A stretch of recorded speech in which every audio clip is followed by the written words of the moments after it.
രണ്ട് കാര്യങ്ങളാണ്. ഒന്ന്, കഴിഞ്ഞ ഒരു 5 വർഷം എടുക്കുമ്പോൾ നമുക്ക് ലോകം മൊത്തം എടുക്കുമ്പോൾ ലോകത്തിന്റെ സ്നേക്ക് ബൈറ്റ് ക്യാപിറ്റൽ ആണ് ഇന്ത്യ. ഒരു പഠനമുണ്ട് 1 million snake bites. 1 million snake bites എന്ന് പറയുന്ന ഒരു പഠനമുണ്ട്. അതായത് 2000 മുതൽ 2019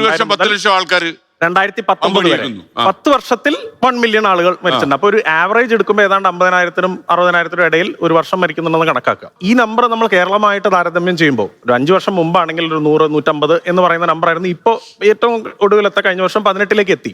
അപ്പൊ അത് എത്തിയത് പാമ്പ് കടിയില്ലാത്തത് കൊണ്ടല്ല.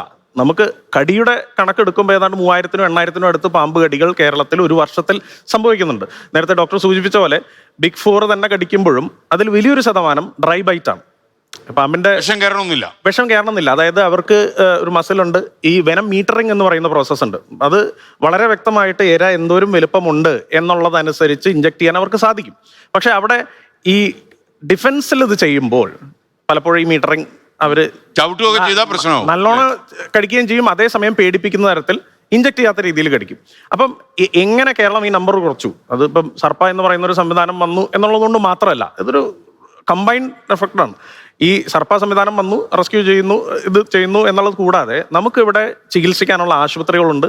ട്രെയിൻഡ് ആയിട്ടുള്ള എക്സ്പേർട്സ് ആയിട്ടുള്ള ഒരുപാട് ഡോക്ടർമാരുണ്ട്.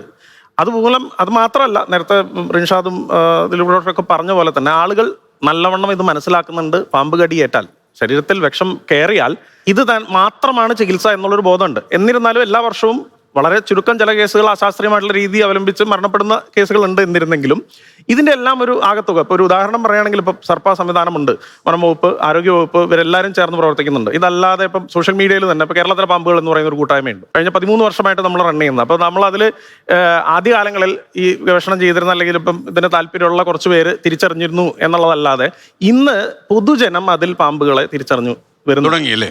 അത് കൂടാതെ ഇപ്പൊ ഡോക്ടർമാരുടെ കൂട്ടായ്മയുണ്ട്. നമുക്ക് ഏതാണ്ട് 890ഓളം ഡോക്ടർമാരുള്ള പാമ്പുകടി ചികിത്സിക്കുന്ന ഒരു കൂട്ടായ്മയുണ്ട്. അതിൽ നമുക്ക് പാമ്പുകളുടെ ചിത്രം തിരിച്ചറിയാനായിട്ട് വരും. ആശുപത്രിയിൽ നേരത്തെ പറഞ്ഞ പോലെ തല്ലിക്കൊന്നോ അല്ലെങ്കിൽ ഫോട്ടോ എടുത്തോ ഒക്കെ വരുന്നുണ്ട്.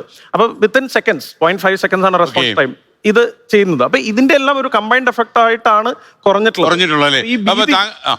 ഈ ഭീതി കുറയ്ക്കാൻ ഇത് ജനങ്ങളിലേക്ക് എത്തിക്കണം എന്നുള്ളതൊരു വസ്തുത.